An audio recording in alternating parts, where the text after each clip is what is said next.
Oi, pessoal! Nessa primeira aula do módulo 1, a gente vai falar sobre prevenção e combate a incêndio. E para que a gente consiga entender melhor esse conceito, entender as melhores formas de prevenir e combater essa forma de fogo descontrolado, né, que é o incêndio, nós precisamos entender a origem do fogo, a química que existe por trás disso, para que eu consiga ter um combate realmente eficiente. Então, a gente vai começar por aí. Bom, para começar, como falei para vocês, o incêndio é um fogo descontrolado. E para que eu tenha fogo, eu preciso de 3 elementos básicos. Em algumas literaturas a gente vai ver como 4 elementos básicos. Quais são esses? Eu preciso de combustível, que pode ser sólido, líquido ou gasoso. Nós vamos ver alguns exemplos desses combustíveis.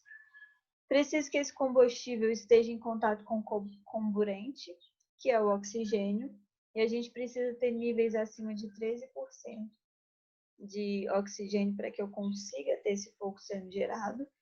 E preciso do calor, que vai trazer energia suficiente para que essa reação aconteça. O quarto elemento que a gente fala é a reação em cadeia, que é a reação entre esses 3 elementos formando o fogo. Então, a gente tem aí o conceito de triângulo do fogo, onde eu tenho cada uma dessas arestas formando o triângulo, cada um desses elementos formando as arestas do triângulo, ou eu tenho o tetraedro do fogo, onde a reação em cadeia é considerada como mais um elemento. Mas nada mais, essa reação em cadeia nada mais é do que a interação entre esses 3 elementos. Isso é extremamente importante para a gente entender, porque a partir desse entendimento eu consigo pensar nas formas de combate. Se eu tiro uma dessas arestas, se eu interrompo a minha reação em cadeia, eu consigo excluir o fogo, eu consigo apagar e combater esse fogo. Então, nosso objetivo vai ser sempre tirar um desses elementos para que eu consiga ter o controle desse fogo. Bom, na química disso tudo, né, o fogo ele é proveniente de uma reação de combustão, que é uma reação química de oxidação exotérmica, ou seja, eu tenho uma liberação de energia em forma de calor e de luz, onde a gente tem a chama ali que é observada. Então, eu preciso do meu combustível, que aí pode ter, né, composições diferentes, e isso vai trazer fumaças de colorações diferentes, características diferentes para esse fogo, na presença de um comburente, o oxigênio, e daí eu preciso da energia, do calor, para que eu consiga atingir a minha energia de ativação, para que essa reação realmente aconteça. E daí a gente tem a liberação de água, né, na combustão, e da energia em forma de calor e de chama, de luz. Bom, nos conceitos básicos, dando uma pincelada geral, né? Como falei, a gente tem o combustível, que é qualquer substância ali que pode alimentar a combustão, que é capaz de queimar. Para efeito de combate a fogo, e aí a gente pode usar alguns tipos de materiais dessa forma, a gente considera que os materiais que queimam acima de 1.500 graus Celsius são considerados incombustíveis, mas de modo geral, qualquer substância que possa queimar é considerado um combustível. E daí a gente tem combustíveis sólidos, que pode ser madeira, papel, tecido, metal, onde a queima vai depender da área superficial. Então, por exemplo, se eu tenho uma tora de madeira, ela vai queimar de forma mais difícil do que uma serragem, porque a área superficial da serragem é bem maior do que de uma tora de madeira. Então, a gente tem essas diferenças onde a queima dos combustíveis sólidos vai depender da sua área superficial. Os combustíveis gasosos, que eles se inflamam rapidamente porque eles já estão na condição de gás. Quando a gente tem um combustível, ele vai precisar atingir essa condição de gás para depois se queimar. Então, quando eu tenho combustível sólido ou líquido, eu vou precisar de mais energia para que ele chegue no estado gasoso e aí sim eu tenho fogo. Os combustíveis gasosos, eles já estão nesse estado, então eles se inflamam bem mais rápido. E os combustíveis líquidos, gasolina, álcool, éter, tintas, solventes, também vão precisar ser vaporizados para que a gente consiga ter o fogo sendo gerado. Então, é o vapor que queima, não o sólido ou o líquido exatamente. Eu preciso ter essa geração de vapor. Bom, e para a gente entender um pouquinho sobre isso, tem alguns pontos importantes de serem considerados, porque eles, inclusive, vão determinar a forma de manuseio de determinadas substâncias. Principalmente os combustíveis líquidos, né? Gasolina, etanol, tudo isso são pontos importantes da gente considerar essas propriedades físico-químicas, para a gente considerar no manuseio desses produtos. Então, a primeira propriedade que a gente tem que conhecer aqui é o ponto de fulgor. O que é isso? Eu falei para vocês que a substância ela precisa liberar gás para que haja a queima. Então, eu preciso da energia para que eu consiga atingir esse ponto onde a substância começa a ter essa liberação de gases, de vapores. Então, o ponto de fulgor é a temperatura mínima que uma substância ela vai começar a emitir a quantidade de vapor suficiente para se inflamar quando eu tiver uma fonte de ignição. Então, antes disso, mesmo se eu riscar um fósforo, eu não vou conseguir ter o fogo sendo gerado. No ponto de fulgor, se eu risco um fósforo, eu tenho o fogo sendo gerado. Mas se eu tirar esse fósforo, o fogo apaga rapidamente. Então, essa é a temperatura mínima onde eu começo a ter vapor suficiente para essa geração de fogo, mas o fogo não se mantém. No ponto de combustão, daí eu já tenho vapor suficiente, vai ser uma temperatura mais elevada, eu tenho vapor suficiente para que esse fogo se mantenha. Então, essa é a diferença entre o ponto de combustão e o ponto de fulgor, como eu falei para vocês. E a gente tem a temperatura de alta ignição. Daí aqui, eu vou aquecendo aquele combustível, vou aquecendo tanto que ele desprende tanto vapor que eu nem preciso de uma fonte de ignição para que o fogo aconteça. Eu vou ter uma combustão espontânea. Daí o perigo da gente deixar alguns tipos de combustíveis que têm um ponto de uma temperatura de alta ignição baixo, deixar em altas temperaturas, que aí eu posso ter uma combustão espontânea acontecendo. A gente até viu algumas discussões em torno do álcool gel que ficava dentro do carro e ficava em elevadas temperaturas e acabava acontecendo uma combustão espontânea, mas para que a gente atinja essa temperatura de alta ignição do álcool gel, aí a gente precisa estar numa temperatura realmente muito elevada, o que é difícil acontecer dentro de um carro.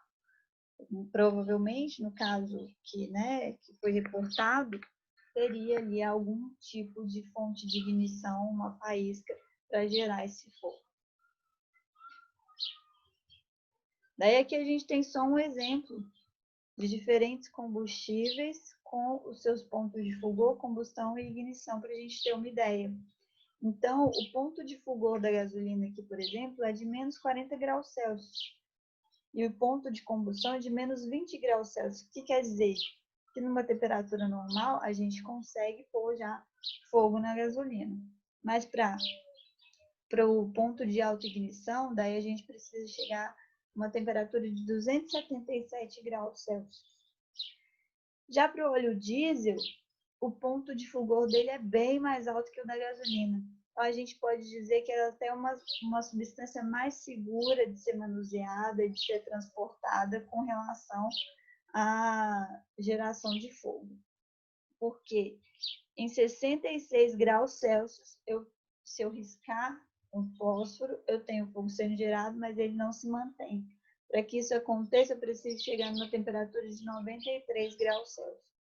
Então, daí, a gente tem essa diferença entre a gasolina e o diesel, e aí eu posso dizer que o diesel é um combustível mais seguro do que a gasolina.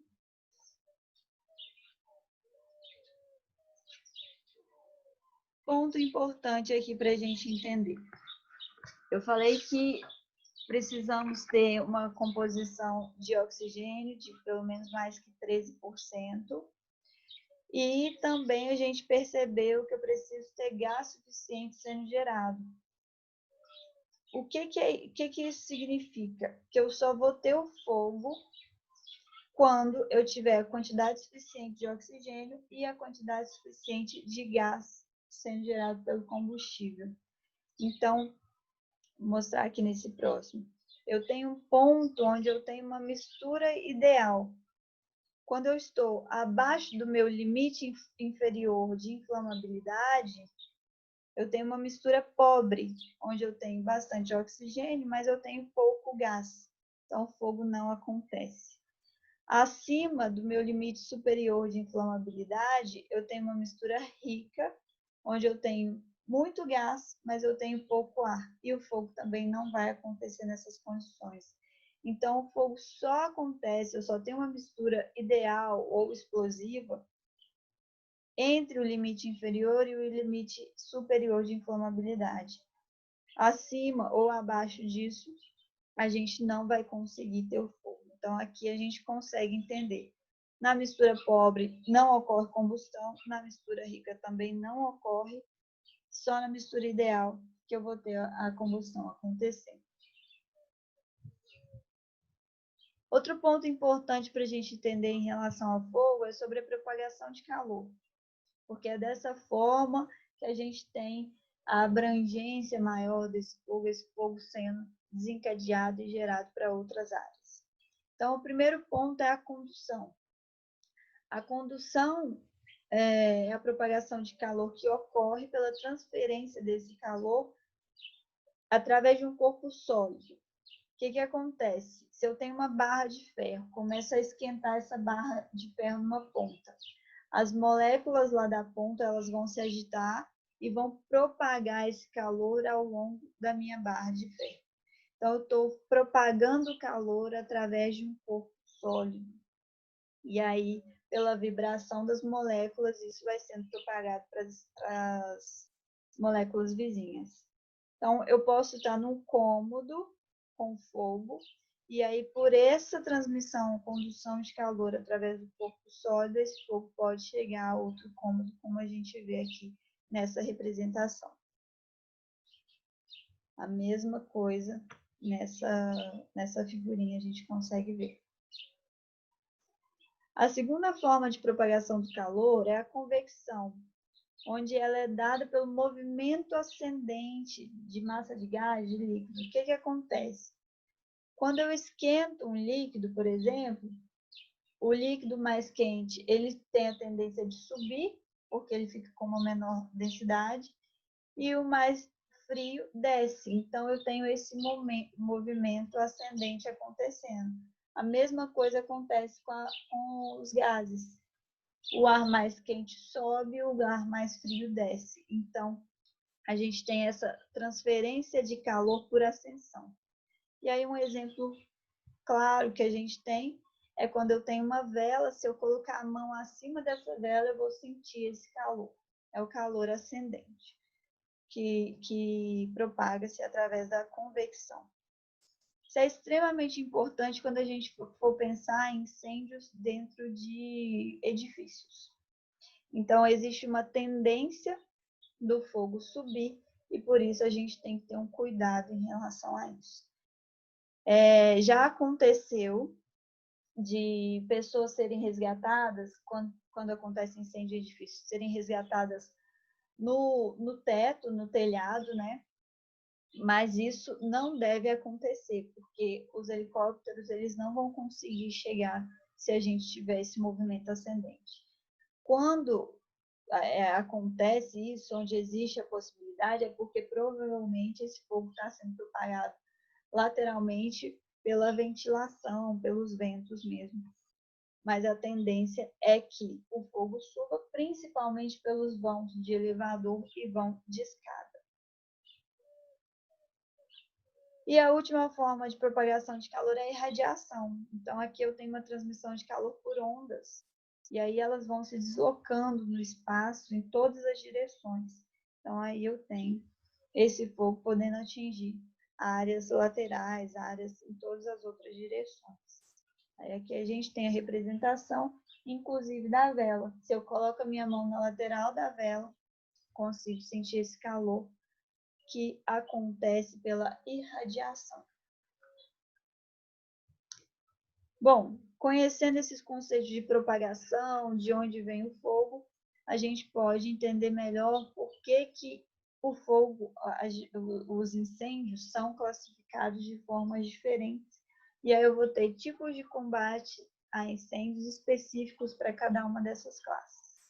Então, vou falar de forma bem rapidinho. A gente tem na classe A o fogo em materiais sólidos, que aí eles queimam em superfície e profundidade. Então, o principal tipo de extinção que a gente vai ter aqui é pelo método de resfriamento, normalmente utilizando água, e às vezes a gente também pode usar abafamento. Na classe B, a gente tem o fogo para combustíveis líquidos inflamáveis que queimam por superfície. Eles não vão deixar resíduos e eles se espalham por todo o recipiente ali que eles estão, ou o local que eles estão dispostos. Então, aqui a gente tem que ter um cuidado. O principal método vai ser o abafamento e eu não posso usar o resfriamento utilizando a água, por exemplo, porque essa água vai ajudar a espalhar esse líquido inflamável. Na classe C, a gente tem o fogo em materiais e equipamentos energizados. Então, se eu tenho energia elétrica, eu também não posso usar água, porque senão a gente vai ter um choque elétrico acontecendo, né? Tem uma condução de eletricidade, então não deve usar nem espuma que contém água e nem água. E também ter um cuidado com os pós químicos, porque eles podem estragar esse equipamento elétrico. Então, o ideal aqui é usar CO2, extintor de CO2 para apagar esse tipo de incêndio. Detalhe, se eu desligo o equipamento elétrico da energia, ele passa a ser um incêndio de classe A em material sólido. Na classe D, a gente tem o fogo em metais pirofólicos. São metais que têm uma altíssima área superficial e aí eles queimam com muita facilidade, são mais difíceis de serem apagados. Então, o principal método aqui é por abafamento. A gente tem extintores específicos também para esse tipo de incêndio e não deve-se usar água, porque senão eu vou provocar uma reação ali, vai ter uma explosão acontecendo. E o mais recente que a gente tem de classificação, vem da norma americana, são os incêndios de classe K, que está relacionado com óleos de cozinhas, gorduras e graxas, onde a gente também não deve usar água para não ter o espalhamento dessa gordura. Então, vai ser usado principalmente em cozinha e foi criado um extintor específico para esse tipo de incêndio. Então, ele age por abafamento por meio de uma saponificação. Então, a gordura ela vai se transformar em sabão. E aí, eu tenho também associado a isso uma refrigeração. Bom, os extintores, a gente tem extintores diferentes que vão agir de formas diferentes aí no sentido de apagar o fogo. Como eu falei lá no início para vocês, a gente sempre vai pensar em interferir em uma das arestas lá do meu triângulo ou do meu tetraedro do fogo.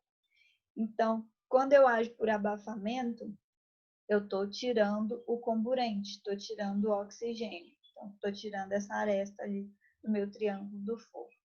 Quando eu ajo por resfriamento com água, por exemplo, daí eu estou tirando a aresta do calor. Ou eu posso agir por isolamento, eu vou tirar o meu combustível, vou isolar só aquele tanto de combustível que vai se queimar e vou tentar isolar as outras partes para que esse fogo não se propague. Então, isolamento. O pó químico vai agir na reação em cadeia. Então, a gente tem essas diferentes formas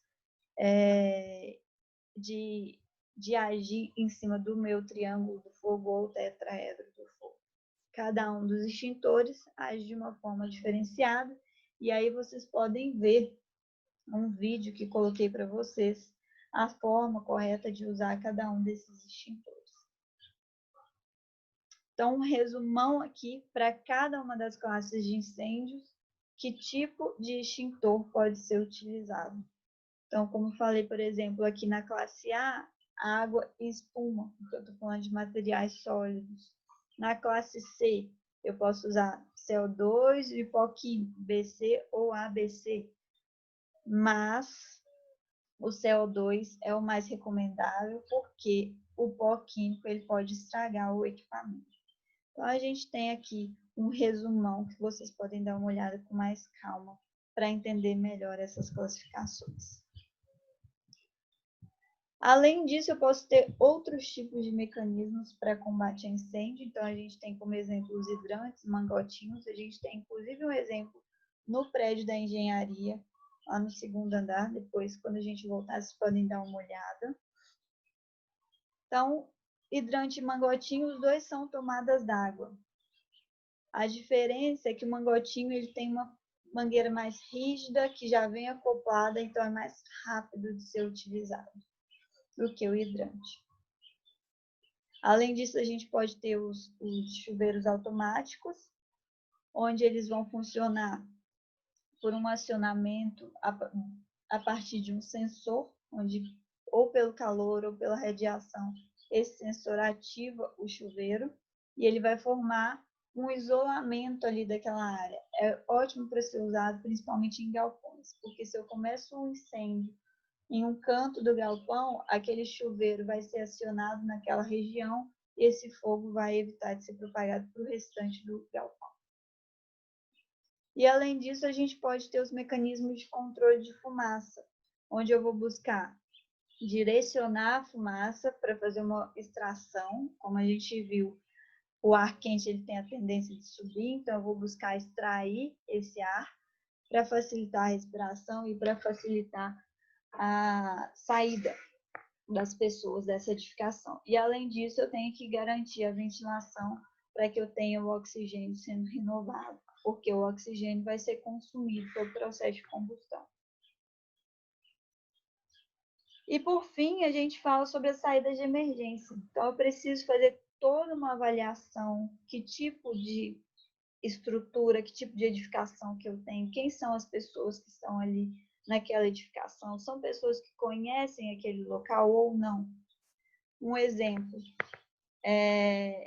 são pessoas que estão dentro de um shopping e todo mundo sabe onde é a saída de emergência? Não, a gente não costuma olhar para a saída de emergência do shopping. Ou num hotel, onde você vai e fica só alguns dias, normalmente você não sabe onde é a saída de emergência. Ou é numa empresa onde as pessoas receberam treinamento, estão habituadas com aquelas saídas de emergência. Tudo isso vai facilitar ou dificultar a rota de fuga. Então, eu preciso pensar em tudo isso para fazer o meu dimensionamento da saída de emergência. Então, a gente tem que considerar quantas pessoas vão passar para saber qual que é a largura dessas saídas, qual que é a distância mais desfavorável que essa pessoa precisa percorrer, qual velocidade normalmente vai ser observada, para que todo mundo consiga sair antes daquele incêndio começar a atingir, a afetar a saúde daquelas pessoas que estão ocupando o local. Então, tudo isso deve ser considerado quando for observada a questão da saída de emergência. Outros aspectos importantes que a gente tem que considerar na velocidade de evacuação é o ângulo do passo. Isso vai depender se eu estou numa subida, se eu estou numa descida, se eu estou no horizontal. Qual que é a cadência da marcha, número de passos por minuto, e aí depende do local, depende do treinamento, depende de quantas pessoas tem ali. E a velocidade, o espaço que vai ser percorrido por minuto. Tudo isso deve ser considerado para que eu tenha uma evacuação num tempo suficiente, para que não tenha problemas para a saúde das pessoas. Bom, gente, de modo geral é isso. Tem mais algumas informações no slide da aula, então dei uma olhadinha. Nos últimos 2 slides tem algumas dicas para que espero que ninguém precise usar, mas caso aconteça, para que vocês possam fazer uma evacuação eficiente, evitando qualquer outro tipo de problema. Então é isso, gente. Até a próxima.